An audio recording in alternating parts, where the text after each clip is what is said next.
right, do I have Mr. Gaelic on the Zoom? I think it's Corey for Gaelic. I'm sorry. I think it's Mr. Corey for Gaelic. Who's here for Mr. Gaelic, Harrison, Alton Towers? Judge, Mr. Corey was here earlier for Gaelic, but I suspect he went to another courtroom. This is Gotcha. Lockhart speaking. Thank you, sir. Okay. This is because I only have one. Okay, Mr. Day, I can return all right. This is case number 2346754. This is MBA Management Detroit LLC versus Sherry Parks, and occupants of property at 12808 Riot in the city of Detroit. The matter is before the court on the filing of a complaint for non-payment of rent. Counsel, your appearance at this time, sir. Good morning, Your Honor. Eli Bijani on behalf of the plaintiff. My bar number is P74626. Thank you. Is there any counsel present regarding Sherry Parks, please? Yes, good morning, Your Honor. Angela Malvig, P83921 with Lakeshore Legal Aid on behalf of Ms. Parks. Great, thank you. Is Ms. Parks on this Zoom at this time? No, she is not, Your Honor. You may, Ms. Malvig, you may update me at this time, ma'am. Yes, Your Honor, we did do the EDP process. We received a worksheet back, and Mr. Bijani and I have worked out the terms for a conditional dismissal. I have not been able to get in contact with my client this week to have her sign and confirm the conditional dismissal, so I would request a 1-week adjournment as a control date so I can get her to sign. All right, that makes sense to you, Mr. Bijani? Yeah, it does, Your Honor. I'm just concerned that we're going to keep adjourning this because we have adjourned it before. I just suggest that we take everything into account and try to reach the tenant so we can have this resolved ASAP. Sounds good to me. Sounds like that's the objective that Ms. Malvig has as well. So I'll set it over for next Thursday, the 14th. And we'll set it at 9:00 a.m. on that date for review. It looks like the matter may in fact be worked out. So I have a crowded docket, but I'm going to put it there because it appears that the matter is worked out. So that's going to be 9:00 next Thursday, 1/14. Right. Thank you, counsel. Thank you very much. Thank you, Your Honor. Let me have case number 2346587. That is Ashley Master Tenant LLC versus Timothy Kramer and other occupants of property located at 1538 Center Street, number 402. The court is also at this time calling the suffix 6874, and that is Spinmore Court Owner LLC versus Kim Weaver. Your appearance at this time, counsel, regarding these two matters, please. Morning, Carolyn Cohen, P49391, appearing on behalf of the plaintiffs in both of these matters. Thank you, counsel. I know that Mr. Kramer is with us by way of telephone, but let me address the matter of the suffix 6874. That's regarding defendant Kim Weaver in this matter. Do I have Ms. Weaver on the Zoom or someone representing Ms. Weaver? Your Honor, please the court, Steve Lockhart, P32090 for defendant Weaver. He is not connected to my knowledge. All right. I'm connected. Oh, Hello? pardon me, Judge. I stand corrected. Thank you, I'm Mr. connected. Weaver. I see you, Mr. Weaver, and I'm putting your name under the number that you put there. That's why we couldn't tell whether you were here or not. All right. Good morning to you. All right, Mr. Lockhart, update me on the Weaver matter, if you will. Judge, this matter was adjourned pursuant to a CDC declaration filed last calendar year. A few days ago, I submitted to plaintiff's counsel an updated CDC affidavit on the extension of the moratorium to the 31st of January. Mr. Weaver has secured new housing. However, he does not have the economic means to move his property. We are assisting to try to get him assistance with moving. But at this point, we have not been successful. Mr. Weaver cannot give me a date certain by which he will be out, but he is making efforts and we are trying to assist him in those efforts to vacate. Mr. Weaver, have I correctly stated where you sit? Yes. All right. Ms. Ms. Cohen, I would object to both CDC declarations because Mr. Weaver was approved for money from MISTA, but refused to participate in the EDP plan because we would not waive the amounts that he owed us. I would request a judgment at this time. May I, Judge? may at this time, Mr. Lockhart. Ms. Cohn has made an inaccurate representation because I believe she has never understood, as I have repeatedly told her, that Mr. Weaver has not refused assistance. The United Community Housing Coalition, as the HARA, H-A-R-A arm, has refused to grant it because of his economic inviability. He'll take the money if the granting agency would offer it. He has attempted to get it and it's been refused. I have conveyed that to Ms. Cohen and it doesn't seem to sink in, but her representation that Mr. Weaver has failed to follow through in seeking assistance is absolutely incorrect. I got a worksheet signed by a staff at MISTA saying that he was approved for $4,850. So I guess they did that as a mistake. I don't know. As I said, we had this all settled, but when I wouldn't waive the rest of the money that was owed, Mr. Lockhart refused to sign a conditional dismissal. So again, I'm requesting a judgment be entered at this time. Thank you, thank you, Council.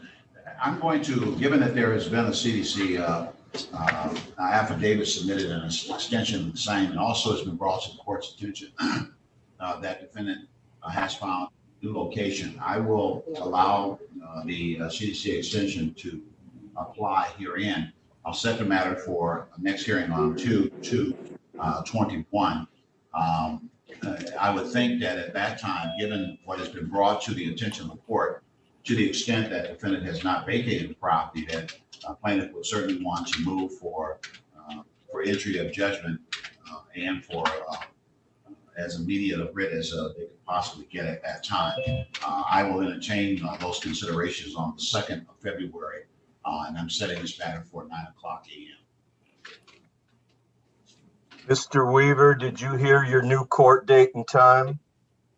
You said 9 o'clock, 2/2/21. Correct. Judge, we're going to make every effort to have this property surrendered to the plaintiff. We will use every means we have. They are limited with all the volume right now. All right, thank you, counsel, and good day on this matter. And now regarding the matter of Mr. Kramer. Oh, that's all, Mr. Lockhart? Yeah, that's all, sir. You can hang them down. Mr. Lockhart will be in touch with you. All right, thank you. And Ms. Cohen, on this matter, please. I know that there was a CDC declaration with regard to the Kramer matter. Is there anyone representing Mr. Kramer? I know that he's on the phone line. As my understanding was Mr. Kramer terminated his relationship with his attorney who was representing him from the United Housing Coalition. All right, yeah, that's my understanding as well. Mr. Kramer, you are able to hear me, are you? Mr. Frank. The judge, he's on the plan now. Hold on a second. Let me send it up here.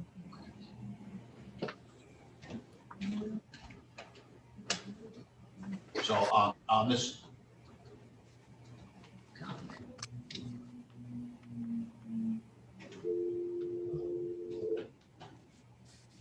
I'm gonna call, getting back on. He's not on.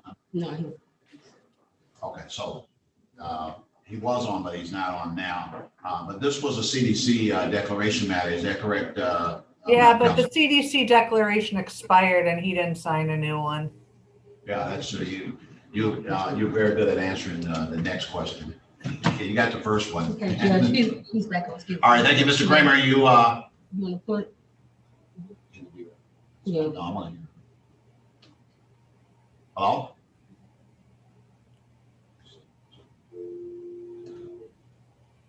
Mr. Kramer?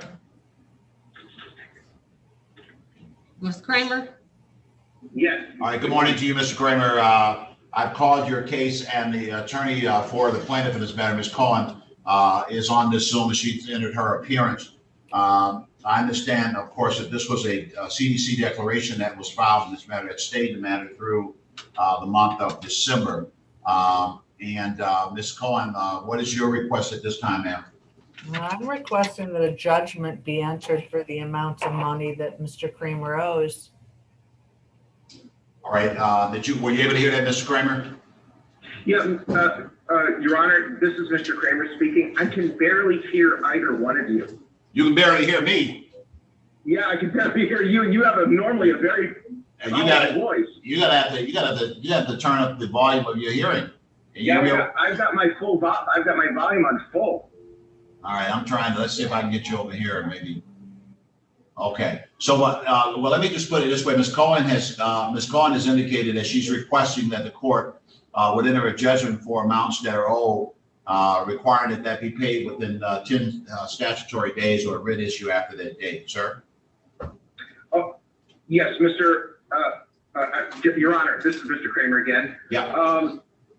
First off, at the last hearing, which was November 9th, I believe. Yeah, whatever it was. At that time, I was, at least my case was being represented in a very limited form. I later found out by Mr. Donovan McCarty with legal aid. Yes. And he made it very, in our discussions off to the side, he made it clear that he was only authorized to address certain issues with this case in a very kind of limited cookie cutter kind of way. And he did feel that I had other legitimate issues that were related to an earlier motion that was 133 days before this action by the plaintiff.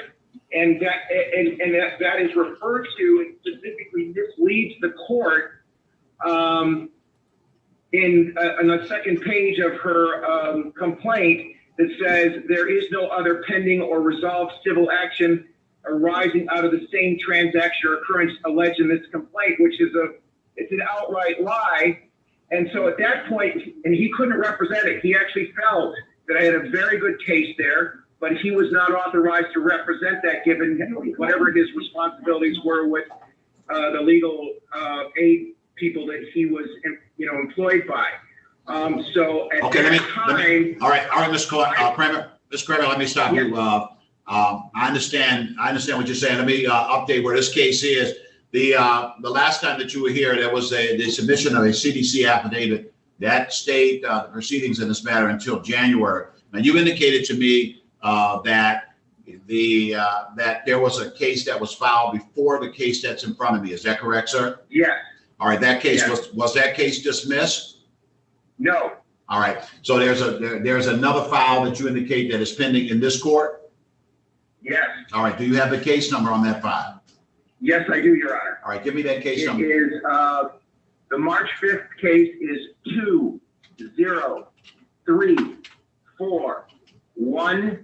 203412268. All right. And so we're gonna get that case up to see what's going on with that file. And what I'm gonna do is I'm gonna go ahead and set this for a hearing. And just one moment. One moment, sir. Maybe downstairs.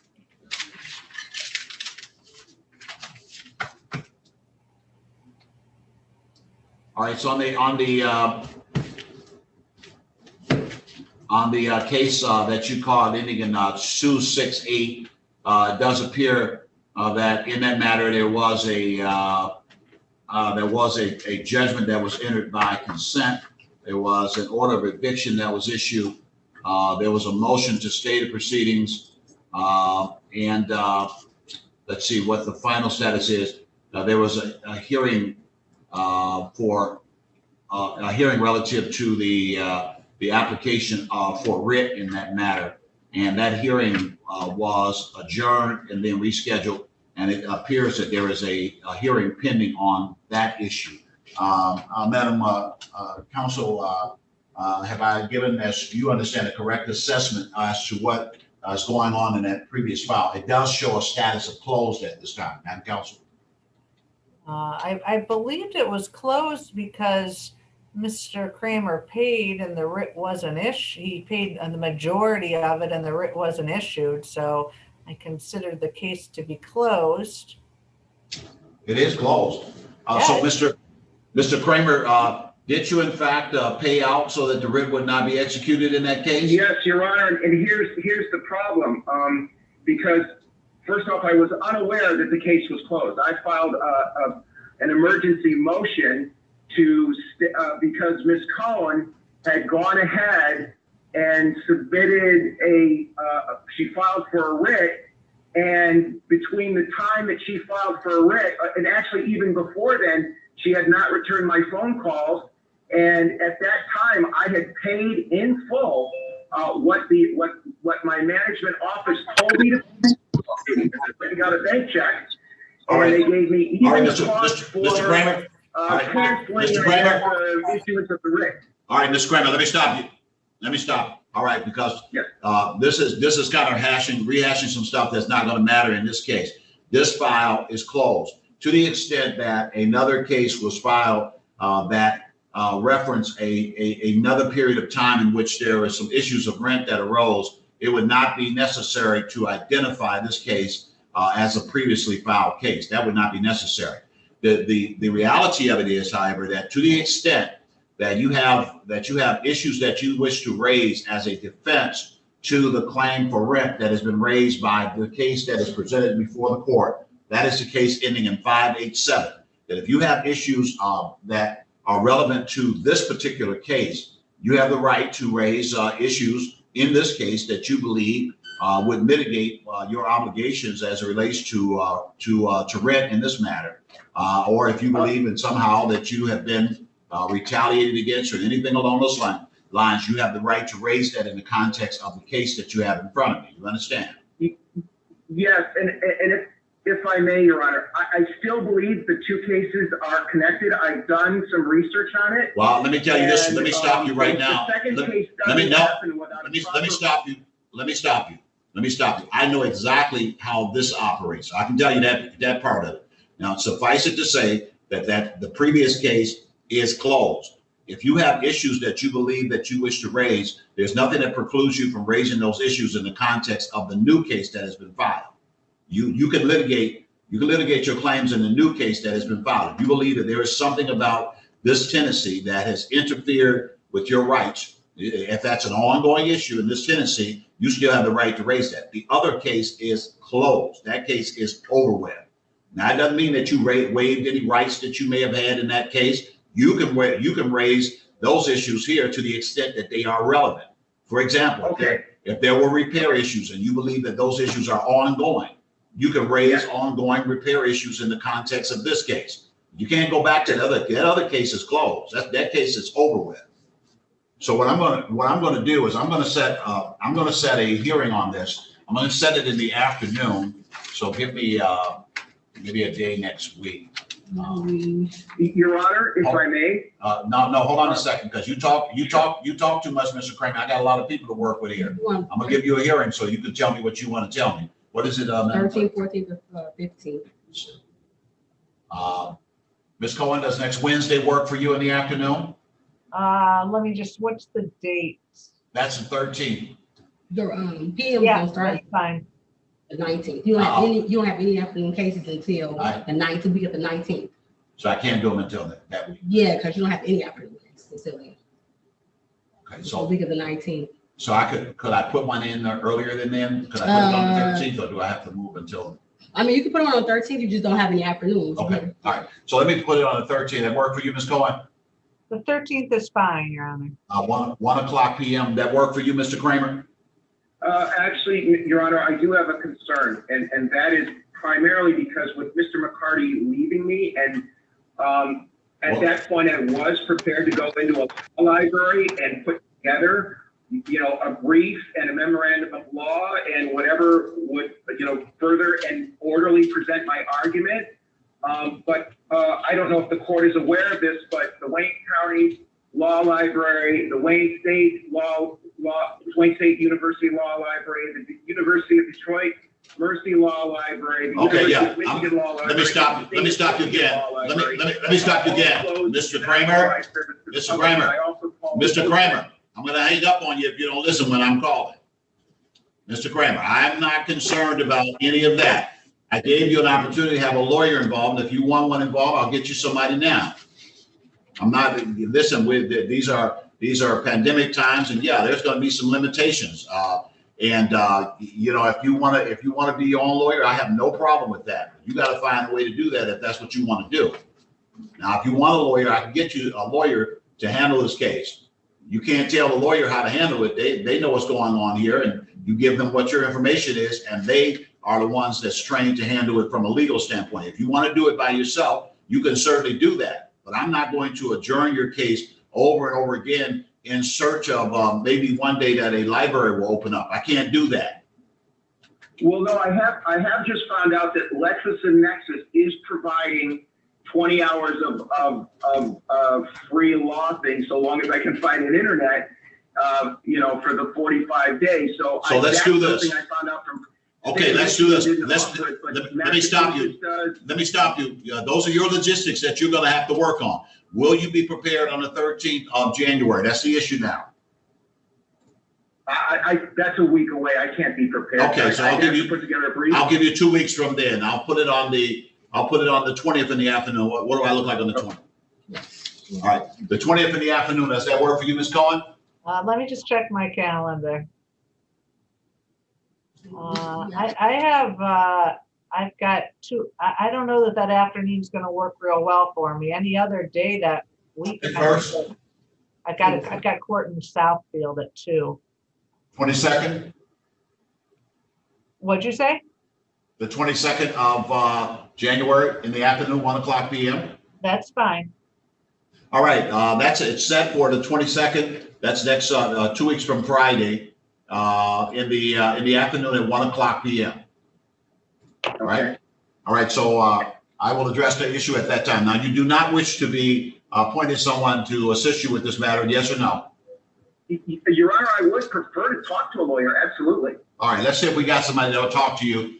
We got the date all set, so I'll get somebody to talk to you. Who's available to talk to Mr. Cohen? And he can give you a call offline. Great. Judge, this is Steve Lockhart at the Housing Coalition. We'd absolutely refuse to spend resources that we're trying to triage right now. I know Mr. McCarty had spent enormous time in this case unsuccessfully. There's no client communication. It would be a waste of legal aid resources. All right. Is there anyone else on this Zoom that believe that you might be able to get involved and help with this? I'm trying to find a lawyer here, and if I can't, then I unfortunately I would have to leave you to your own devices, sir. So, is there anyone else that would be able to in any way be involved in this matter? All right. I'm hearing none, Mr. Kramer, and so you're gonna have to work it out. You can attempt to hire someone if you wish to do that, but I don't have any agency that's available to assist you in this regard. So I've set the matter over for the 22nd at 1 o'clock p.m. and I'll conduct the hearing at that time, sir. Right? Okay. Good day to you. I wish you well, sir. Stay safe.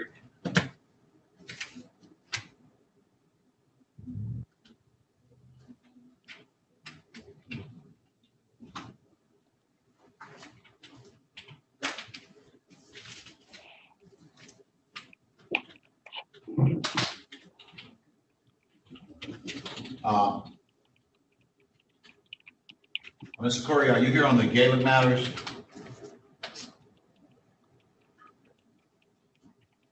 You're muted, Mark. Sorry, Your Honor. Yes, you're on the Gaelic matters. Is that correct, sir? Yes, Your Honor. All right, this is case number 23-48174. This is Alden Towers versus Priscilla Michael and other occupants of property at 8102 East Jefferson Avenue, B309. The suffix 8177 is City Property Management Group versus Stephanie Brown and other occupants of property at 19377 Patton Street. Regarding the suffix 8181, that is City Property Management Group versus Joel Williams and other occupants of property at 20300 McCormick Street. The court calls the suffix 8185, that is Alden Towers versus Gary Pennies and other occupants of property at 8106 East Jefferson D712. Regarding the suffix 8198, strike at 8189, that's Alden Towers versus Cameron Codwell and other occupants of property at 8104 East Jefferson Avenue, apartment C804. Counsel, your appearance with regard to these matters, sir. Good morning, Your Honor. Mark Corey, P82210 on behalf of plaintiff for all these matters. All right, thank you, counsel. And is there any, are there any attorneys that are representing any of the defendants in these matters that might wish to bring your appearance at this time? All right. All right. Let me ask then, do I have Priscilla Michael and East Jefferson 9? Say something if you're on this zone. Resident of 8102 East Jefferson Avenue, B309. Say something if you're on this zone. With regard to the suffix 8177, resident of Patton Street, 9. Please mute your devices, please. I don't need to hear any sounds in here. Regarding 8177, resident at Patton Street, Stephanie Brown or other occupants, if you're on this Zoom, please say something at this time.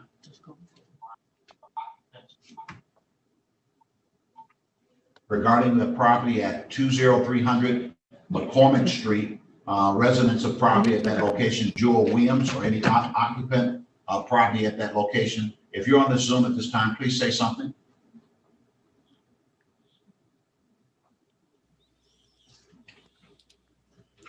Occupant of property at 8106 East Jefferson, D712. That would be Carrie Petty's or any occupant of that property. If you're on the Zoom at this time, please say something.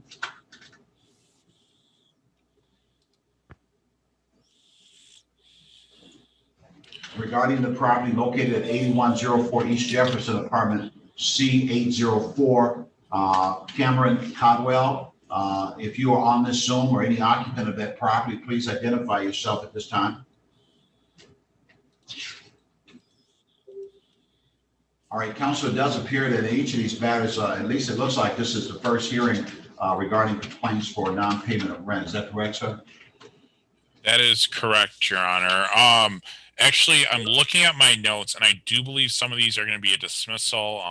It's just been kind of a shuffle here lately. So if you could give new dates, I'm guessing it looks like 3 of the 5 of these are likely going to be dismissals. I just don't have the final okay to dismiss them at this moment. All right, very well. With that consideration, I will set the matters over for second hearings. I'm going to go ahead and set that on the 15th of January, and I'll set it for 9:00 a.m. Understanding that that 3 of them are likely to be dismissed, and we'll address the other issues or the other matters at that time. So that's going to be 9:00 a.m. on the 15th. Great. Thank you very much, Your Honor. I'll likely have those dismissals sent in today. And I just have one more matter with you, but it's not till 11 o'clock. So. All right. Thank you, sir. We'll get back to we'll get to your 11 o'clock matter at that time. Okay, great. Thank you. All right. Hello, Hello there. What's your name? Anita Gibbs. All right.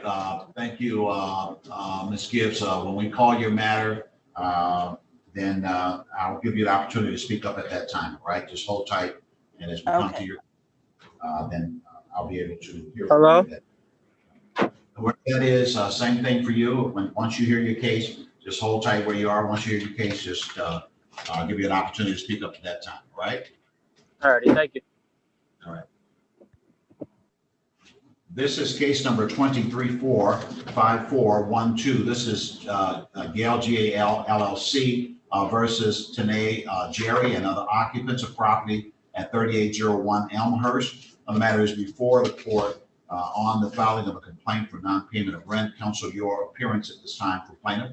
Good morning, Your Honor. Andre Maximkov, P number 77071, appearing on behalf of plaintiff. All right, thank you, counsel. Good day to you. And for defendant in this matter. Judge, please the court, Steve Lockhart, P32090. May I inquire as to whether Miss Jerry is connected? Tanae Jerry? If you're on the Zoom, say something, Miss Jerry. All right, counsel. Judge, this matter was adjourned pursuant to a CDC declaration. The plaintiff having refused to participate in EDP. Mr. Maximov and I were arranging my client to return keys, having vacated yesterday. That was supposed to be an exchange of keys. Mr. Maximov informs me that my client and her family members took a powder and were not contactable, if that's a word. I have tried to contact my client and I have had no reply. I did email them that there was a hearing this morning. I have no explanation as to their having suddenly gone silent. They were supposedly going to return keys yesterday. Thank you, Mr. Lockhart. Counsel? Your Honor, I just want to place on the record the sequence of events that took place in this case. This action was originally filed on March. Let me stop for just a moment. I think the history is pretty much laid out pretty well. There's a judgment that's been entered a long time ago. The CDC really had the effect of stopping the— Correct, Your Honor. So at this point, I would argue that the CDC declaration that was submitted to me is no longer valid for the following reasons. Reason number one is on the face of the document, the expiration date is stated as December 31st. Seventh paragraph of the declaration states December 31st, 2020 date. Furthermore, paragraph 4 states that defendant is using best efforts to make timely partial payments. No payments have been made in this case for 11 months at this point. Furthermore, paragraph 5 states, if evicted, I will likely become homeless. Based on the representations that defendant made both to his own attorney and my client regarding vacating the property, I believe that they have other places to stay, and therefore that portion of declaration would be invalid. Your Honor, this has been dragged out for close to 11 months at this point. At this point, I would ask that the court finally enter a writ of eviction on this matter, and we want executed for another week. If defendants, in fact, are truthful and willing to surrender the keys and will do so, that's great. My client will welcome that. But at this point, I see no reason to keep on adjourning this at this point. I don't think anybody's asking for an adjournment at this time, and I do believe that your arguments are correct. You're working kind of hard this morning. The CDC declaration that was given, that was executed, I should say the affidavit, it expired. There is no extension at this time, and you're correct to move for entry of the writ of eviction. I'm signing the order at this time. I'll allow for the late execution under the circumstances. The tenant occupants must be out of that property by the 15th, or the writ may be executed. The writ may be executed the 15th of January. It's so ordered at this time. Thank you, Your Honor. And thank you, Mr. Lockhart. Very good. Thank you, Mr. Maximkov. Thank you, Your Honor. All right, and I think that we have to get a copy of this writ out to you. I have the application, so you need to give us your email address so that we can email the signed writ to you, sir. Thank you. May I chat it, Your Honor? Say it again. May I use the chat function? Yes. Yeah. Perfect. Thank you. All right. Thank you, sir. Momentarily. To the clerk so we can get this out to you. All right. Good day to you, sir. Thank you, Your Honor.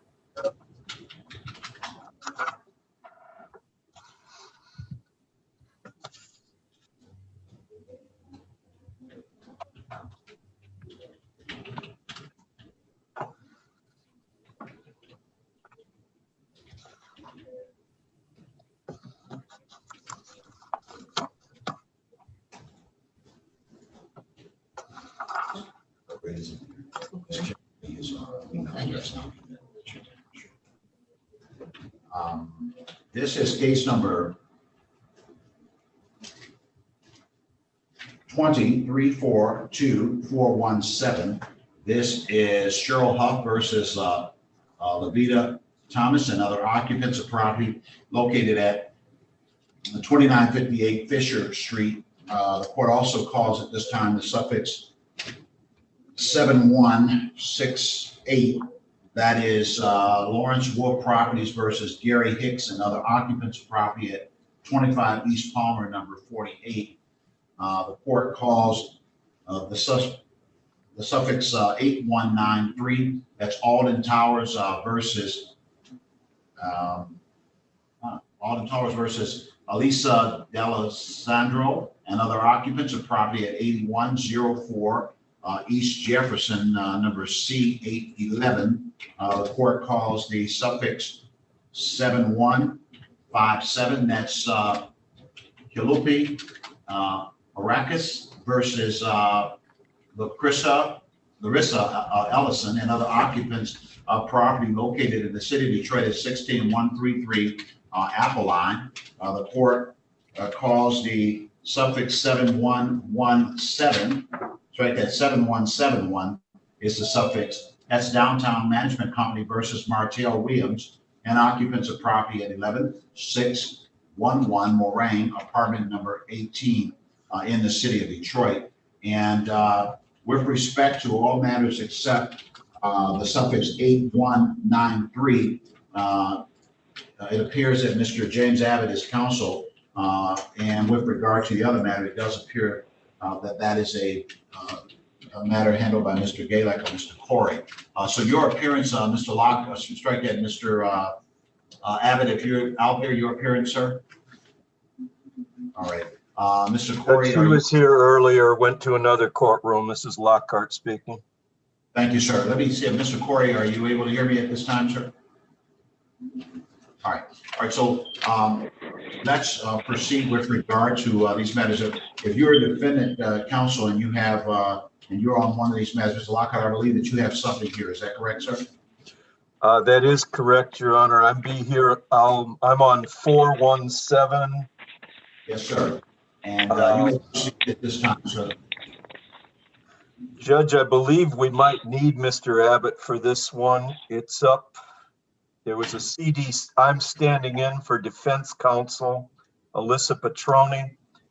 It's represented to me that defendant filed a CDC affidavit in 2020 that there has not been a renewal for 2021, that Ms. Petroni has tried to contact Ms. Thomas, defendant, repeated times by phone and email, unsuccessfully.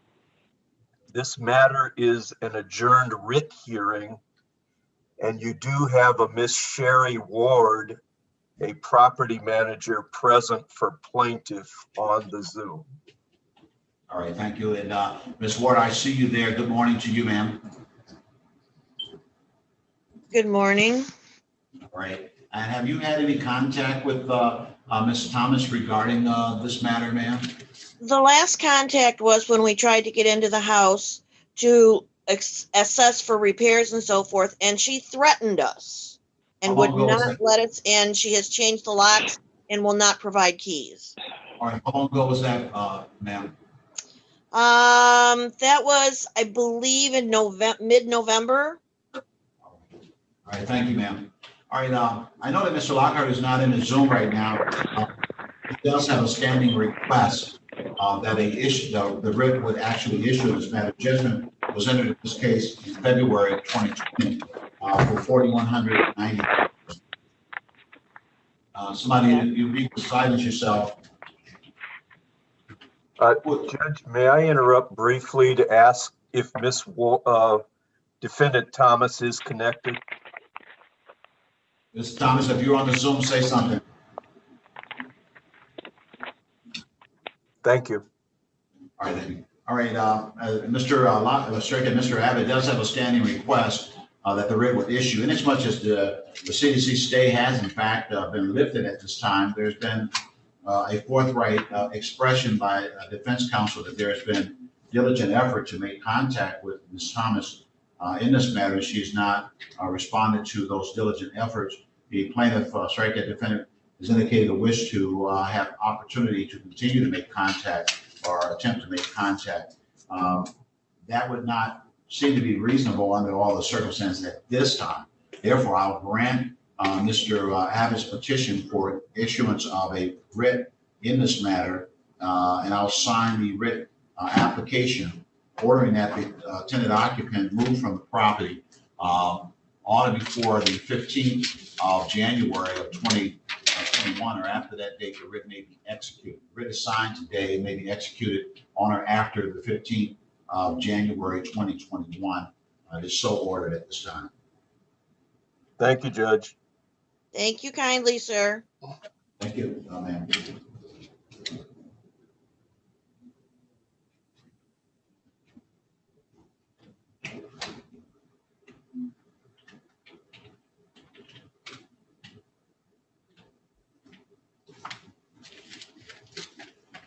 And I do see that Miss Indra, counsel, you have one of these matters. Is that correct, ma'am? It's correct, Your Honor. That's 7171. Thank you, counsel. And your appearance regarding this matter, please. Yes, Your Honor. This is Indra P. 84364 appearing on behalf of the defendant, Martel Williams. Thank you, Madam Counsel. Williams, are you on the Zoom? If you are, say something at this time. All right, it looks like there is a conditional, a proposal for conditional dismissal in this matter. Is that correct, Counsel? That's correct, Your Honor. Myself and Mr. Abbott has agreed to resolve this through EDP, and both of our counsels and the parties have signed the CD, and it has been emailed to Madam Clerk today morning. And I do have that document. I've reviewed it, and your desire is that the court will sign the same. Is that correct, Counsel? Yes, Your Honor. Thank you so much. I am signing the order, and that will conclude this matter on the conditions as set forth in the submitted document. Thank you, Counsel. Thank you, Your Honor. It looks like Ms. Willingham, it looks like you have a matter here as well regarding a conditional dismissal under the suffix 7168. Is that correct, ma'am? That's correct, Judge. For the record, Jamesia Willingham, Michigan Legal Services, P83986 on behalf of Mr. Gary Hicks. Thank you. He is not on this phone call.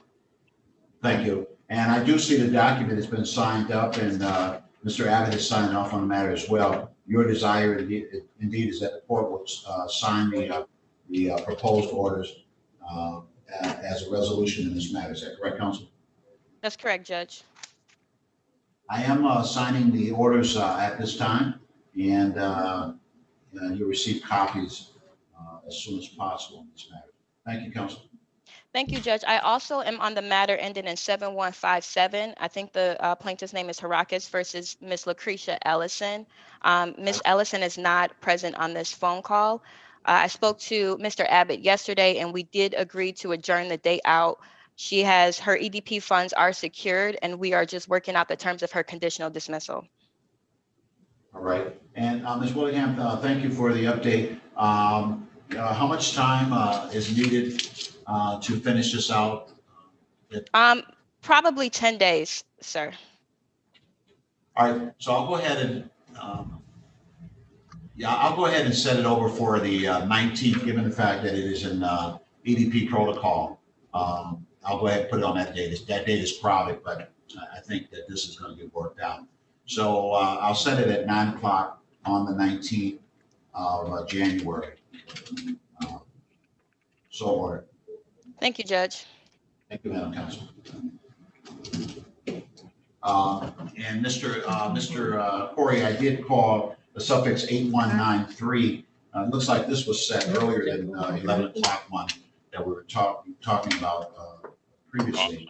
It is Alden Towers versus Alicia D'Alessandro and other occupants at 8104 East Jefferson Avenue, C811. And your appearance on that matter, sir. Good morning, Honor. Mark Corey, P82210 on behalf of plaintiff. All right, and Ms. Willingham, looks like her name was attached to this in some way. At least I have a marker that has Ms. Willingham's name on this. But it looks like the first hearing, Counsel. Yes, Your Honor. I'm sorry, I just don't see it on it. What was the apartment number again? That's C811 on East Jefferson. Okay, yeah. Yes, Your Honor, this is a first hearing. Yeah, I'm going to set it over Thank you, for the date that I gave on the other ones, and I don't have that right in front of me now. You remember what that was? Yes, I do, Your Honor. It was January 15th at 9 a.m. And I'm looking at my notes, and this one might also be dismissal. I know my legal assistant is faxing or emailing in a bunch of the dismissals as well. Very well. We'll tentatively set it for that particular date. And if we get the dismissal, of course, that will remove it off the calendar. Thank you very much, Your Honor. Thank you. Thank you, Counsel.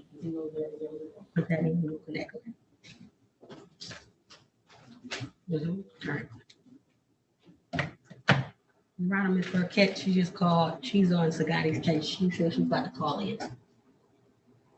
All right.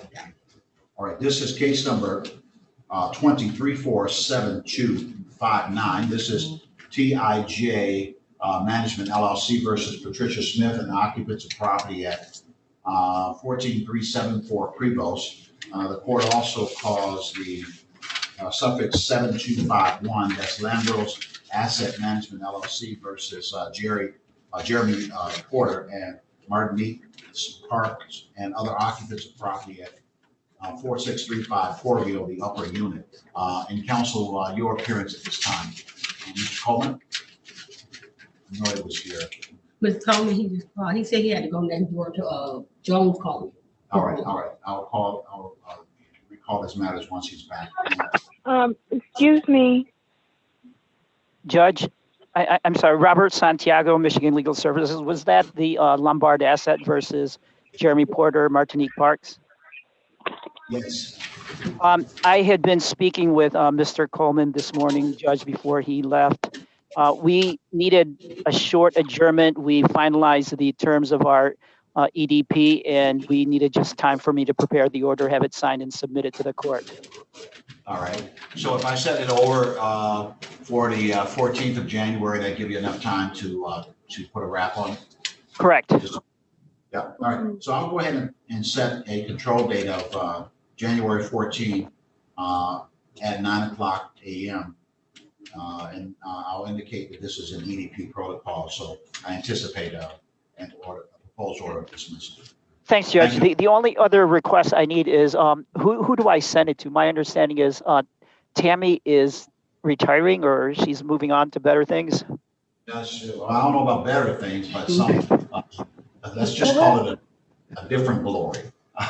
So here is my new clerk's information. She's Latifah Hunter. And I still haven't got the correct spelling on Latifah, so she's going to spell it for you right now. It's LA, T is in Tom, IF is in Frank, AH.Hunter. Okay, Or .org. Okay. perfect. Thanks, Latif. Thanks, Judge. Take care. Thank you. Take care, sir. With regard to the suffix 7259, I understand there's counsel for Patricia Smith, and that there's been an agreement reached in that regard. If you on this Zoom, say something, please.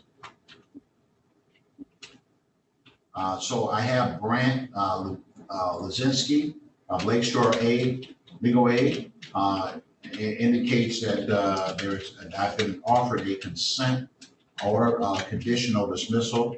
That has been signed by Mr. Fred Coleman, Attorney Fred Coleman, and also by Brant Lazinski, also Patricia Smith. So in that regard to this matter, I'm going to go ahead and sign the order as presented, and this matter will be conditionally dismissed at this time.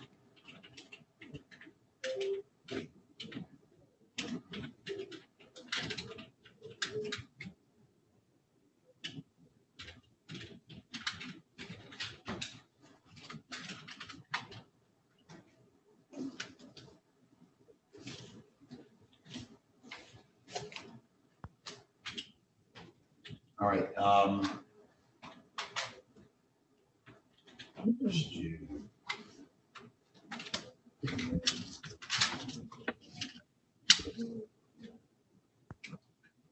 This is case number 23-47177. This is Sukui, S-U-K-U-I Housing Group 1 LLC versus Roderick Smith and occupants of property located at 14219 Huddle Street.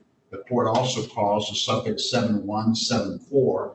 That's Mayu, M-A-J-U-A LLC versus Joel Asbury and the second and Sandra Asbury and other occupants of property at 15110 Leisure in the city of Detroit. The court. All right, your appearance on these matters at this time, please. Good morning, Joe Horka, P759, representing the plaintiffs. All right, thank you, Mr. Horka. And your appearance regarding the suffix 71774 for defendant Roderick Smith.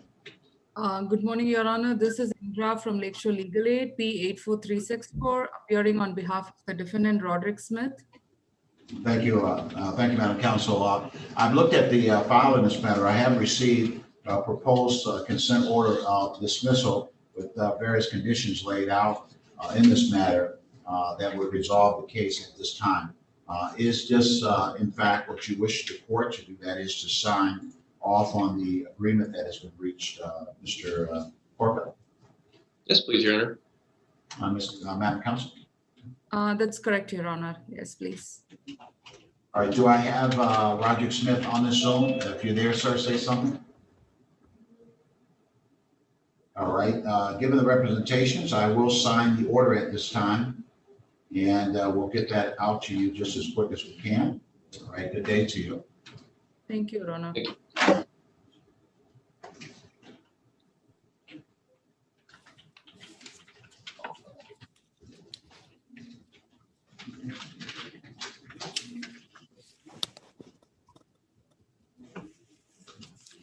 Regarding the suffix 7174, and Counsel, I know that you entered your appearance. Do I have anyone representing the Asbury's, or do I have the Asbury's on this Zoom? Say something. Judge, please the court, Steve Lockhart, P32090 for defendant Asbury's. Thank you, sir. Mr. Miss Asbury, are you on this call? Yes, I'm here. Thank you. What's your name? Dejan Patterson. All right, thank you, Mr. Patterson, this isn't your case. Oh, I thought you said Dewan, so I'm sorry. It's not ready yet. Stand by. All right. It to you at some point. All right, go ahead, Mr. Lockhart. It doesn't appear that an Asbury's on this Zoom. Judge, plaintiff had graciously agreed, I believe, to allow us an extension to process EDP. We preserved the Asbury's calculation for EDP purposes. To be candid, there is an income issue. But at this point, we need to draft a conditional dismissal and enter it. If Mr. Horka is in agreement that we should have a short adjournment to get in and try to reach a settlement. Yes, Your Honor, please. So does, next Thursday or Friday give you enough of a window to try and get this resolved? The 14th or 15th is what I'm thinking about as a control date. I think that's more than fair. If Mr. Horka, whichever day is best for you. I'm usually here on the 14th, if that's good for you, sir. That would be fine, Your Honor. All right. So I will set the matter over for the 14th of January, 2021. I'll go ahead and set it at 9:00 a.m., given that this matter is in the EDP protocol, and the anticipation is that it would be resolved that way. So it's settled. That will be the time, the next hearing date. Thank you, Thank you, Your Honor. Thank you, Mr. Horka. Thank you. Mr. Landau, I see you there, and I'm coming to you very shortly. Let me deal with 203-48203. This is FDR Investments LLC versus occupants of property at 610 Inglewood. The court also calls the suffix 8207. That's FDR Investments LLC versus occupants of property at 7450 Lynn Pier. Your appearance at this time, counsel. Your Honor, may it please His Honorable Court, Kevin Callahan, P78273, representing plaintiff in both of these matters. Your Honor, both of these matters are trespasser filings. I don't know if anybody has appeared. However, this is the first hearing, so I suppose pursuant to the administrative order, we would need to get a new date. All right, very well, sir. I will, are either of these persons on the Zoom at this time? Do I have any occupant at Inglewood, 610 Inglewood? Say something if you're on the Zoom. Any occupant at 7450 Lynn Pier? Say something if you're on the Zoom. All right, I will set the matters over for a new date in this matter. And that date is going to be the, although it's a crowded date, given that they're trespass matters, I'll set them over for the 19th of January. And I'll set them for 9:30 a.m. January 19th, 9:30 a.m. Thank you, Your Honor. I'll also email your court clerk proofs of service. I don't believe they made it to the file during the shutdown. Thank you, sir. Your Honor, I am also Brian Bouchart today. I have 2 matters that are scheduled, and I emailed dismissals last night. All right. You're much prettier. Thanks. Maybe not as Gromer, but definitely as Brian. Well, and it looks like everything is under Gromer's name. So you've indicated that did you email those dismissals to Ms. Hunter? Ms. Hunter, yes, last night. Yes. All right. So they're either in the file or let's see.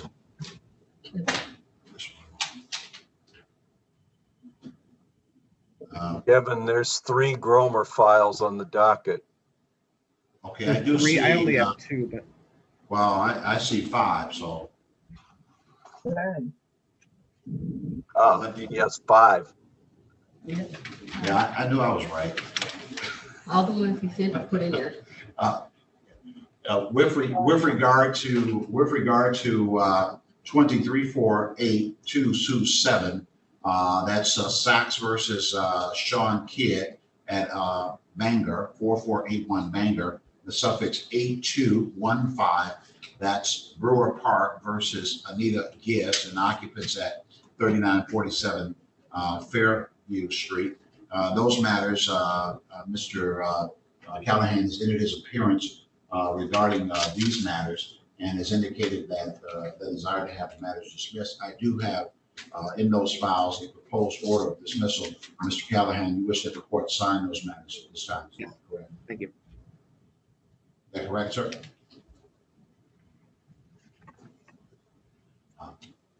Hello? Sounds like that's what he wants. All right, very well. Your Honor, Lockhart, Miss Gibbs is connected in case you need to know that. All right, good morning to you, Ms. Gibbs. Good morning, Your Honor. You know that this case against you is being dismissed at this time, you understand? Yes, thank you. All right, ma'am. Good day to you. All right, good day. Thank you, Mr. Lockhart.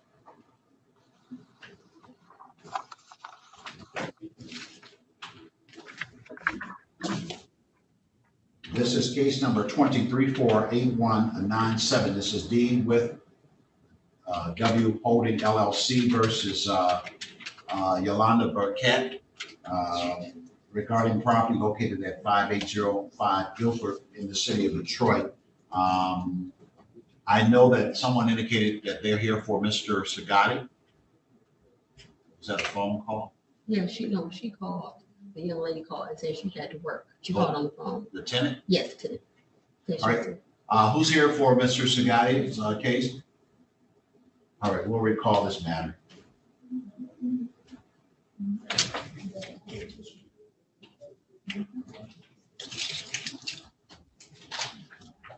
All right, this is case number 2347136. This is Village Square Apartments versus Jasmine Hall and occupants of property at 17170 Myers, apartment number 23. The court also calls the suffix 7144.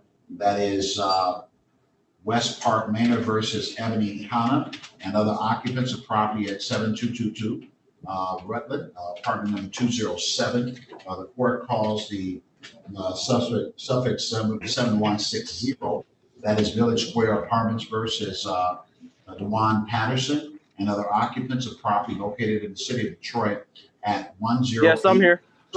I know, sir. 801 Santa Maria, apartment number 24. The court calls the suffix 7147 Village Square Apartments versus Kiara Anderson and occupants of property located at 10729 Santa Maria, apartment number 21.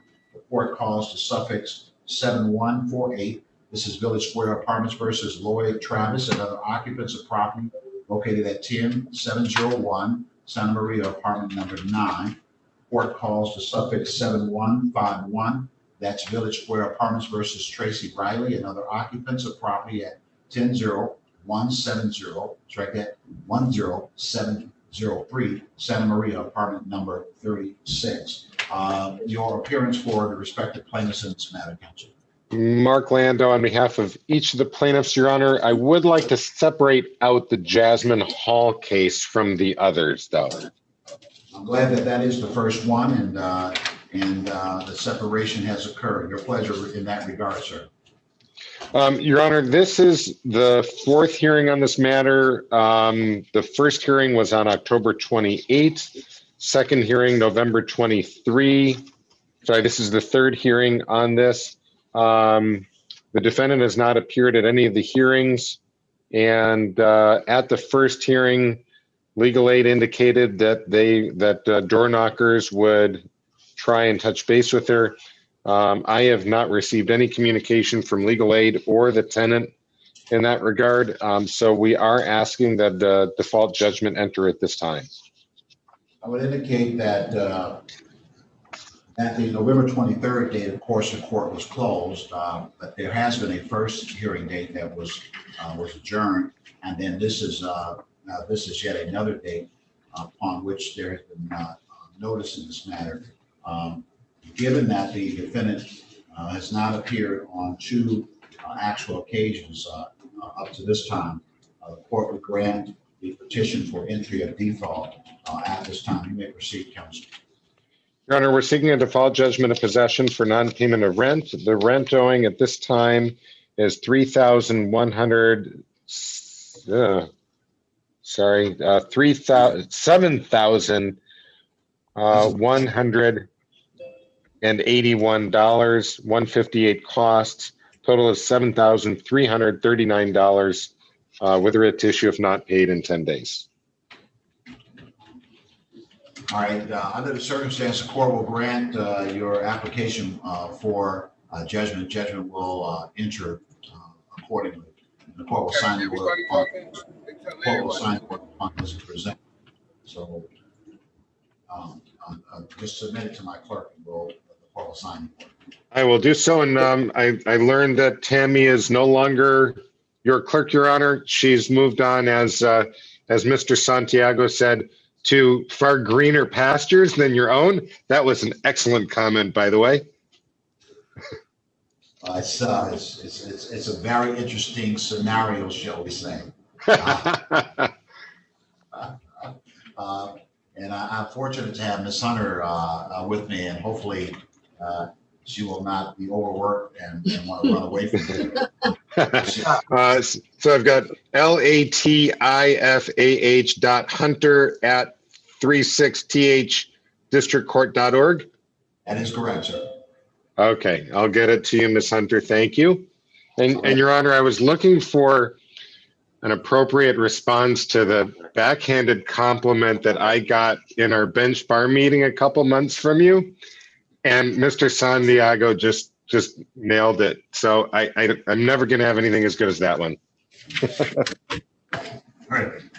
Very well. All right, Mr.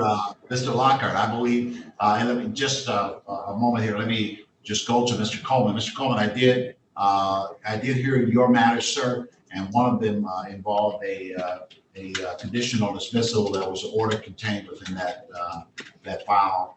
I saw your sign off on it, and so I went ahead and entered that. Thank you, Your Honor.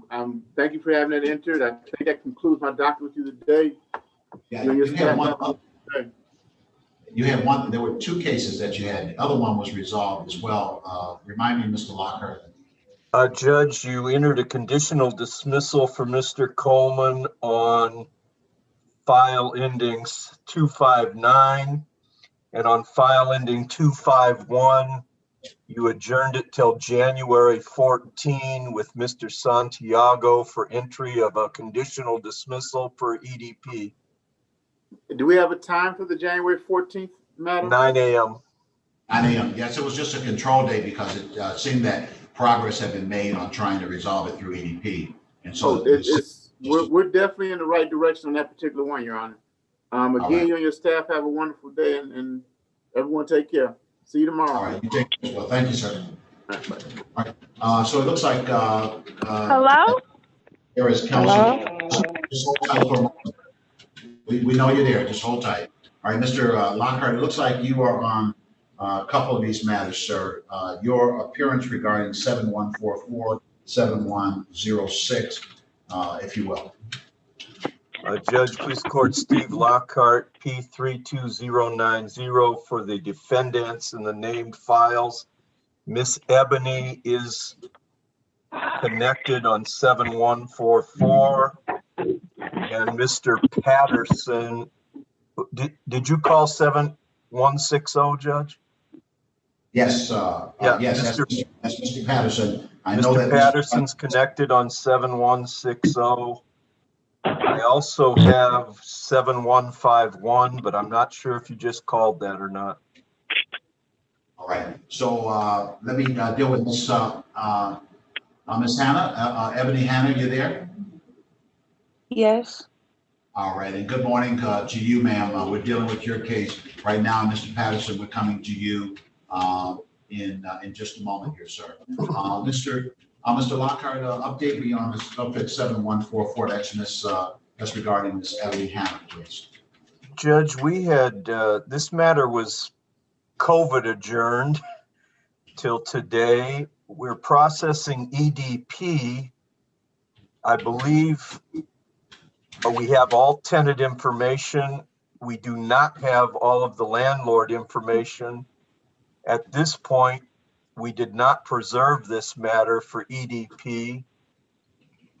I may be mistaken in that representation, but in my discussions with Mr. Landau, I believe there's an agreement to adjourn this in hopes that the new stimulus bill is going to generate the funds that we can still assist Ms. Hannah and Mr. Landau's client in preserving her tenancy and getting plaintiff paid.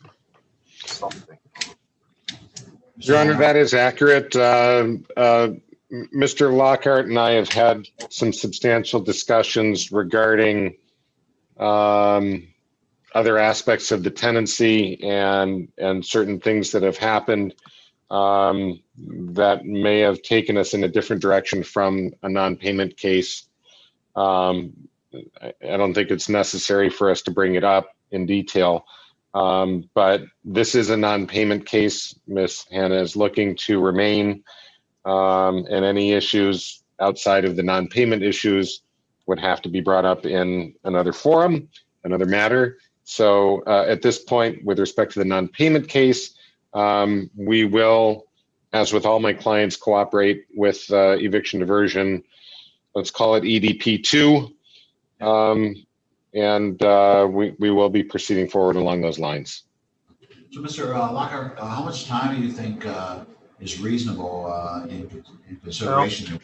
Judge, I know Mr. Landau will balk at this, but frankly, we have 5 cases up today where they'd be good other than the plaintiff having failed to follow through. I'm asking for 4 weeks. We're ready for defendant. We just need to get the plaintiff paperwork, is my memory, on almost all of these. I actually have no objection to the 4 weeks, but I do want to know how I'm supposed to express my balking. Oh, because that was a catty comment, Mr. Landau. It's your client's fault as much as your office's. No, it's my fault. It's not my client's fault. I'm overwhelmed. Never the client's fault. I'm the first to admit. I'll allow for further pontification on your on how to articulate those issues, but not on the court side. So you can. All right. I'll set the matter over for the 8th of February. The 8th of February. Go ahead and set it at 9 o'clock. That's a Monday. I'll go ahead. On each of these matters, Your Honor? Yeah. Are these issues pertinent as it relates to Mr. Patterson as well? Actually, sir, Mr. Landau emailed me the landlord documents today. I'm hoping we can have Mr. Patterson. We did preserve him for EDP. I'm hoping we can get that one drafted and entered within 1 to 2 weeks. All right. So what I'm going to do is I'll go ahead and put them on the same control date. Obviously, if they get resolved in the interim, then that's all well as well. But given that these, the same attorneys on these matters, I'll go ahead. We're going to use February 8th as a control date. Now, I know that won't slow down anyone that was planning to go fast. Mr. Patterson, did you hear your new court date? Yes, I heard him. You're good? Okay. Yeah. And Miss Hannah, did you hear your new court date? Yes. All right. We'll be in touch. I will be in touch with both of you probably within the week. Okay. Sounds great. Thank you. Thank you. All right. And so it looks like, Mr. Lockhart, did you have another one in that package? But I see Ms. Williams. Yes, Judge, file ending 151. Yes. Tracy Riley, Village Square versus Tracy Riley. I'm here. All right. Thank you, Ms. Riley. Are the issues basically the same in that matter as well? Affirmative. Right. So, Ms. Riley, I'm going to go ahead. I'm setting a new date of the 8th of February, 9 o'clock a.m. The parties are working on getting this resolved through the eviction diversion program. And so your attorney will be in touch with you as to how and whatever is needed to get this processed. Do you understand? Yes. So I wish you well, ma'am. Thank you for zooming in. And your next date, again, would be the 8th of February. Hopefully everything gets worked out before then. But if not, you calling in, zooming in on that date. Do you understand? Okay, thank you. All right, thank you. Good day to you, ma'am. Thank you, counsel. Okay, bye. Thank you, Judge. All right, so do I have Ms. Willingham? Her name is on 7146. I'm here, Judge. Thank you, Madam Council. For 71. the record, Jamesia Willingham, PA 3986, on behalf of Ms. Kiera Anderson, and the file ending in 7147. I do believe Ms. Anderson is connected to this Zoom call. Ms. Anderson, Yes, I am. please state your name for the record. My name is Kiera Anderson. All right, thank you, Ms. Anderson, and good morning to you. Madam Council, I also have Travis, Aloy Travis. You're on that matter as well, is that correct? That's correct, Your Honor. File ending in 7148. Mr. Travis is not connected to this call. All right, thank you, Madam Council. And you may update me regarding both of these matters, or one at a time, whichever way you wish to proceed. Both of these matters are in the same kind of state. I would ask the court for an adjournment, an extended adjournment. We were unable to process eviction diversion in time, so funds were not secured. So we do expect those additional monies that is expected in January to help contribute to the tenant's past due balance. So I'd ask the court for an adjournment to reach some kind of resolution. I have no objection, Your Honor. And Mr. Landau is coming back on this set of cases that he's had on the 8th of February. And given that this is 2.0, I'm going to go ahead and put these on that date as well. Obviously, if the parties can move faster, that makes sense as well. But I'll give that time as a control date. All right, so February the 8th, 2021 at 9 o'clock a.m. These matters are reset for that time. Ms. Anderson, you understand that, ma'am? Ms. Anderson? Well, I'm sure that Ms. Willingham will follow up with Ms. Anderson to make sure. That's correct. All right, that concludes the hearing on those two matters. Thank you, Your Honor. I think that concludes my docket. Oh, no. No? Yeah, I suppose you're right, sir. I know. You just want to keep me in your courtroom as long as you possibly can. I feel the love. Answer yourself if you will. All right. Have a great day. Do I have someone from Mr. Sagati's office? All right, I'll come back to that. Judge, there was a fellow here, went to another courtroom. I can't remember his name. All For right. Sagati. All right. Was it Mr. Fleshland? I didn't see him. But, He's a white fellow, probably as old as I am. It was Fleshman, Judge. was it Fleshland? Oh, all right. Because I won't say anything. All right. Not as ugly as I am. Oh, Lord. And have as much hair as you do. It's always something to be proud of. All right.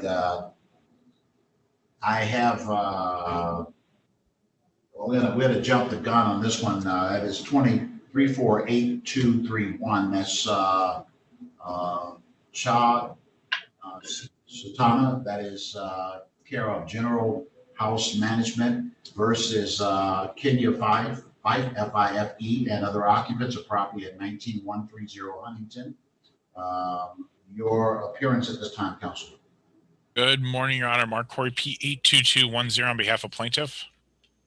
All right, thank you, Council. I did get a call on this matter from someone that left a message saying that they were at work and needed a new date.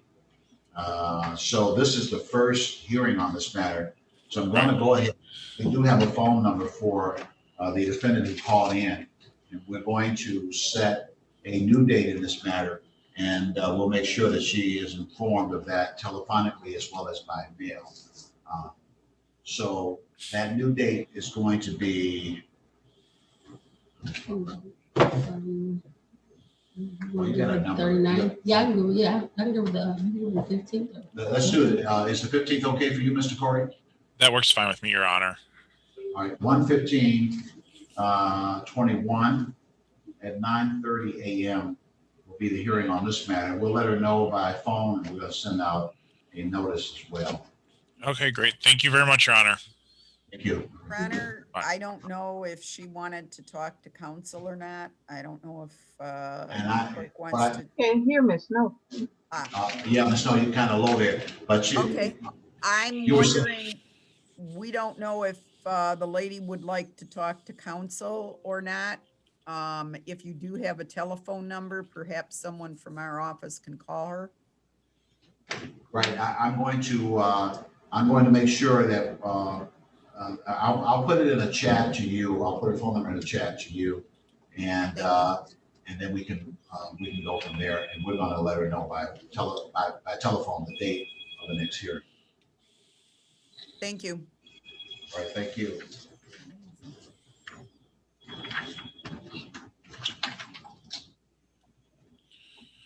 Thank you, Your Honor. Have a nice day. All right, thank you, sir. Good, nice day to you as well.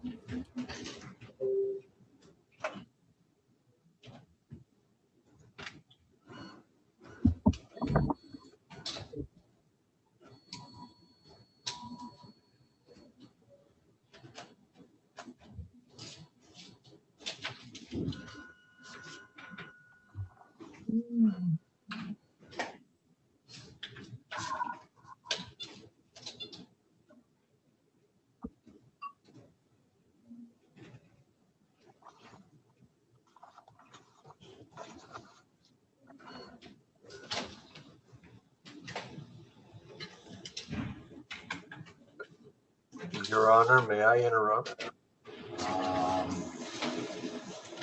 Yes, sir. Judge, it appears you just have left Gromer and Sagatti matters. Yes, sir. It looks like there's civilians connected. If it would be efficient, do you wish to inquire as to either need legal advice while we're waiting on those plaintiff attorneys to return?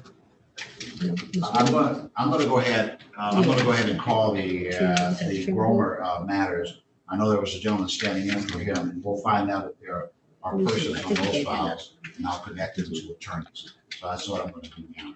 This is 2034811. That's Brewer Park versus Raphael Cummings regarding property at 4444 Little Bridge.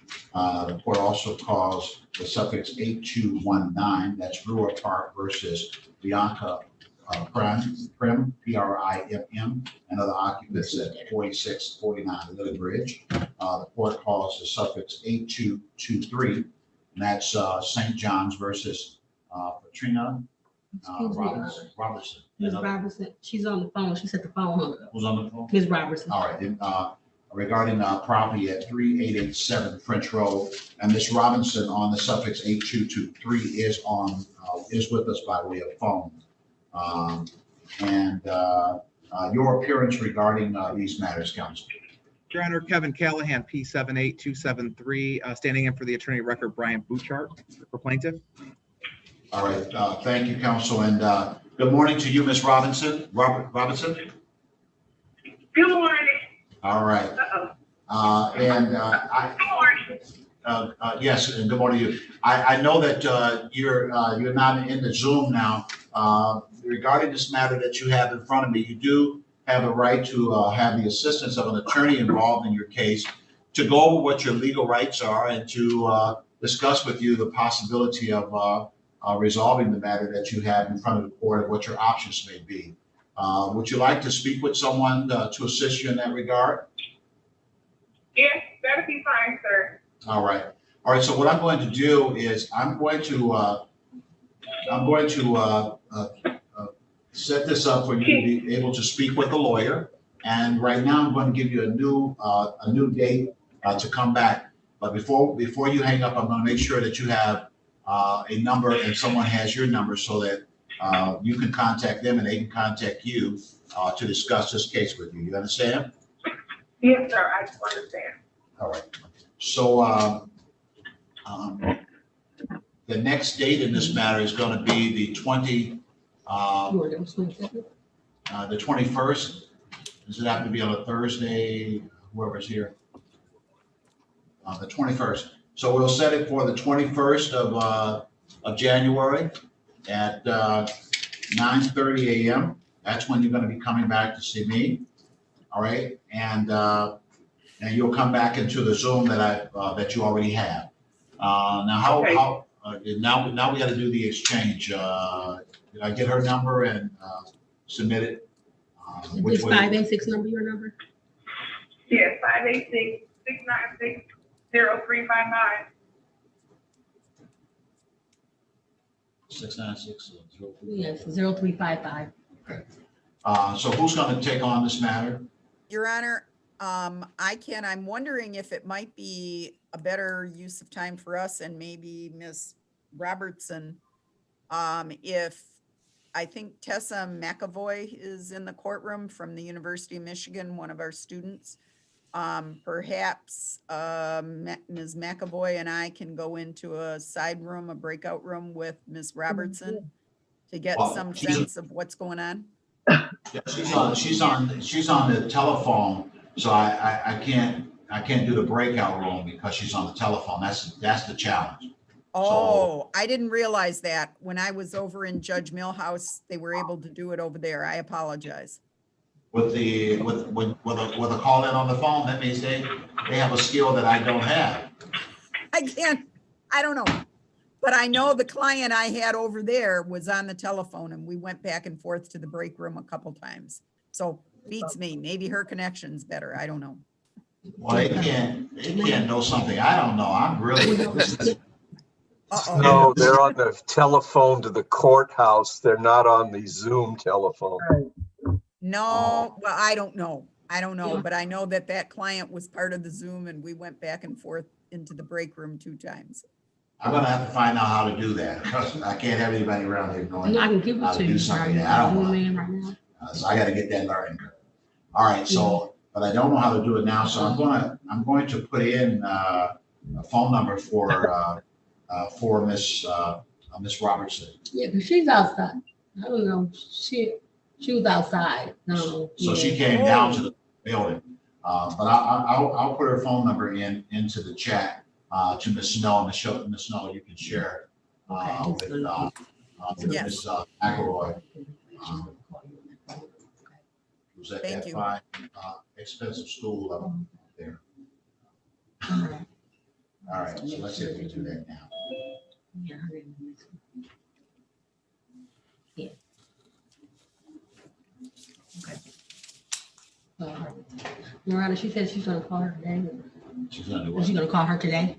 Yes, somebody will call her today, is that correct? All right, yes. You're muted, Yes, Miss Snow. Sorry? You were muted. This is not working well. The issue is, were you going to call Miss Yes, Robertson I heard. today? Yes, and excuse me, perhaps Ms. McAvoy can call her once the number is in the chat. I did write down a number. I don't want to repeat it yet one more time. Exactly. I was trying to avoid any indication of the number on this Zoom, but. Correct. And if Ms. McAvoy would call her when it's in Zoom and then send me whatever results there are. And I may end up calling her as well later. All right, very well. So there you have it.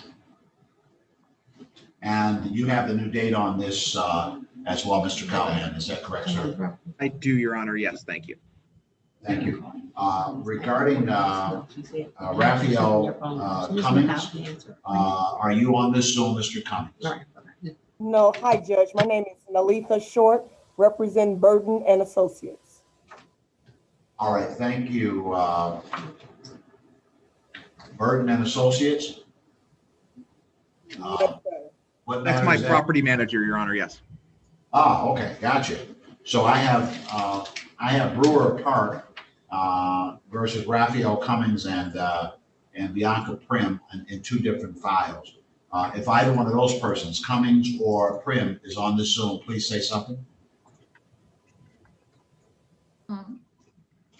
Ms. Indra? Yes, Your Honor. This is Indra from Lakeshore Legal Aid. I will be representing Mr. Cummings in this case. All right. And Your Honor, there is some discussion on this on a payment plan and EDP, and so we just need time to work that out. So a new date would be advantageous.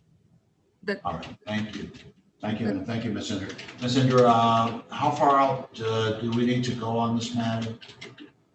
Probably we would need a 10 days time, Your Honor. We have the EDP funds, which has been reserved for this client. The only thing we have to work up on is the payment plan. We have been talking about the arrangements for the payment plan, which is not covered by the program. So a 10-day time period would be enough for us to resolve the payment plan option. And I concur with that, yes. All right. So maybe the 20th of January, 9:15, 1/20, that's on a Wednesday, Ms. Inder. Does that work for you, or? Could we make it on 19th, Your Honor, if that would be okay for my brother? Fine with me. All right, that's a very crowded day, but given that this is an EDP protocol, I'll go ahead and set it on the 19th. I'm setting it at 9. With him, Judge. I'm sorry? I apologize. I did speak with Mr. Cummings. This is Mrs. Short again, Nalitha Short, Yeah. property manager. Mr. Cummings is in agreement with the payment plan for the remaining of the amount that's going to be passed through. Oh, good. So all we need to do is submit the paperwork to the court. So any date would really work, Judge. So even though you're crowded on the 19th, we'll just submit the paperwork to the court. Right. And so, ma'am, you got your law degree yet? No, sir. Okay, you need to go get your law degree. I'm in collection. You want to talk in court, so. Don't do it. Don't do it, yeah. The 19th of January, 2021 at 9:30 a.m. Thank you, Judge. Thank you, Your Honor. All right, and I'm going to go ahead and set the Bianca Prim matter over to that time. Now, Ms. Inder, you're not on that matter, are you? Or No, Your Honor. I don't know, Judge. Is that a different case, a different property? I don't know anything about that. yeah, that's her file 8219. That's Brewer Park versus Bianca Prim. That's at 4649 Little Bridge. I believe we're dismissing that case, Your Honor. So the dismissal may not have made it to the file, but that is going to be a dismissal. Yes. All right, very well. That I will note it as a dismissal, and there is that lady, Miss Sure. Letha, talking again. So you I'm sorry. I'm going on mute. You got to go to law school. We'll send you, won't pay. I apologize, Judge. I was just trying to be helpful. That's no problem. I'm just picking with you as well. Oh, okay. Yeah. All right. All the best to you. All right. So I am noting that this matter is set for dismissal. Thank you. So I'm back to the Sagati matter, and that is the 2034-8197. That's D with W Holding LLC versus Yolanda Burkett. Ms. Burkett called in as well, did she not? Ms. Burkett. On the Sagati matter. Yes. Yes, Ms. Burkett called. Are you on the Zoom, Ms. Burkett? Yes. All right, very well. So, Ms. Burkett, have you spoken with anyone regarding your legal rights in this matter and resources that may be available to you to resolve this matter, ma'am? Yes, I talked to my landlord personally yesterday, and he gave me a call, told me to give one of the other guys a call that works for him, and we also worked out something for a payment plan. Well, good, but none of those persons are your lawyer. You like to speak to a lawyer to try to pull all this together, ma'am? I said that again. I couldn't hear you. I said none of those persons you talk to are your lawyer. Would you like to speak to someone that can help you pull all that together? I think that makes sense. What do you think? Your Honor, may it please the court, my name is Dennis Flesland, P30289. I'm appearing for Mr. Sagati this morning, representing the plaintiff. Your Honor, our records do indicate that our client is interested in pursuing EDP, if the defendant is interested in doing that. Yeah, it makes sense to me, and it sounds like that's some of what you may have been had some opportunity to talk about a bit, Ms. Burkett. Is that correct? Yes. All right. So let me get you connected to a lawyer that can talk to you about your rights and about how to go through the process of EDP and other rights that may be available to you. That makes sense to you, ma'am? Yes. Yeah. All right, so a part of this means that I'm going to also set the matter over for a new date for you to come back in the Zoom. And in the interim, yourself with your lawyer will be working to get this matter resolved on an eviction diversion setting. You understand? You understand me, ma'am? Yes. Okay. All right. So who's available to talk to Ms. Burkett at this time? I can talk to her if need be, Your Honor. It Sure. appears that our office has something in our files, kind of a half-baked application from the landlord. Let's put it that way. For some reason, Ms. Snow, I regret to say that I can hardly hear you. I'm usually hearing. Good, probably with what I said. Your Honor, we do have something in our computer files, kind of a partial, not quite all together application from the landlord, it looks like, with this lady's name. I don't know, I didn't look up the property address, but there is something in our files with that name, whether that is this lady or another lady, I don't know, but we have something going on in our files. So Christina Van Wagen is here from the University of Michigan, I understand. Yes. And she could go in the breakout room with the lady and get her information for us. And then we can see what's going on. But from what I can look at online, we've got the complaint. All right. And wait, there's a judgment, an unsigned judgment in here. That's weird. Well, sometimes we get optimistic and prepare them in anticipation, but okay. I love when optimism and anticipation are both tied together. It does not suggest this or presumption, but anyway, I'm going to set this over then for the 21st of January as the new action date. Set that at 9:30 a.m. January 21st, 9:30 a.m. Right now, I'm going to send Ms. Burkett in a breakout room with Ms. Christina Van Wagen. Close enough? All right. So, ma'am, you're going to be talking with someone in just a few moments. When you receive the prompter on your device, just click on to the breakout room, and there'll be someone that you could chat with privately. You understand? Ms. Burkett, you understand, ma'am? All right. You said click on for who? You're going to be speaking with Ms. Van Wagen in just a few moments in a breakout room. So you can go over your legal matters, okay? Okay, I think I know how to do it. I'm not so sure. You'll see it come up in just a moment. Let me know when you see it, okay? Okay. So, there it is, okay? And someone's going to speak with you here. And Ms. Snow, are you going there at this point, or you're just sending? I could go for a minute, Your Honor, and come back. Sure. Sounds good. okay, Judge, very good. Thank you. Ms. Snow, thank you very much. Thank you, Mr. Fleshman. All right, good day to you, sir. Yep, good day.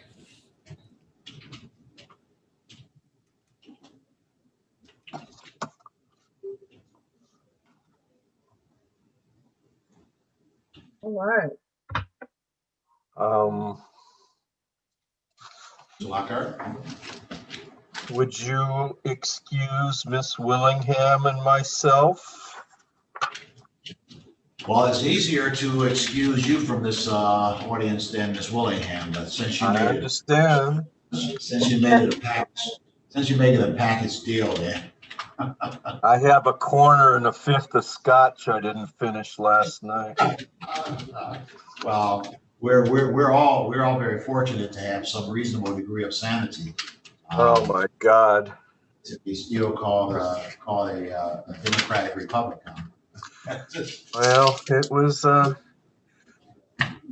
I'd love to have a conversation right now, but there's a couple. Yeah, man. But you know, the interesting thing, well, one of the interesting things for me is just the harkening back to, in my own mind, harkening back to the lessons of history, and particularly, you know, the Civil War era and then the Reconstruction era, and the lawlessness that was born out of a Mao perpetuated in that era. And then you see this kind of stuff, and you say, well, you know, how far have we really gotten away from lawlessness at the hands of people that promote this notion that they're taking their country back from. Yeah. That sounds so civil right era, Reconstruction, post-Reconstruction era, taking their country back for us. And, you know, sometimes you almost say, I wish I didn't understand history the way I did. Maybe I could be in a little bit of blindness. I could just, you know, be blind from the bliss. When you look back not so far away, you know, it seems like a long time. That's not a long time. And then you see this stuff. And the only thing now is that you get the visuals. You get to see it while it's happening, you know, because of technology. So that's been the thing for me, is to harken back and say, well, now it's starting to sound like the 1870s. You know, this is starting to sound like the 1870s. That's a little bit 1880s now. Now we're dealing with this whole era between 1880 and 1960. So Yeah. Yeah. Well, we didn't have just a few seconds to enjoy Georgia before. Oh well. Yeah, well, that's really something. You know, you get the announcement that things have changed tremendously, and then all of a sudden you're looking at people scaling the walls of Capitol Hill. It's just absolutely incredible. I'm still thinking there's a theory that somehow it was intentional to let that mob go in. I mean, you looked at the BLM protests, and they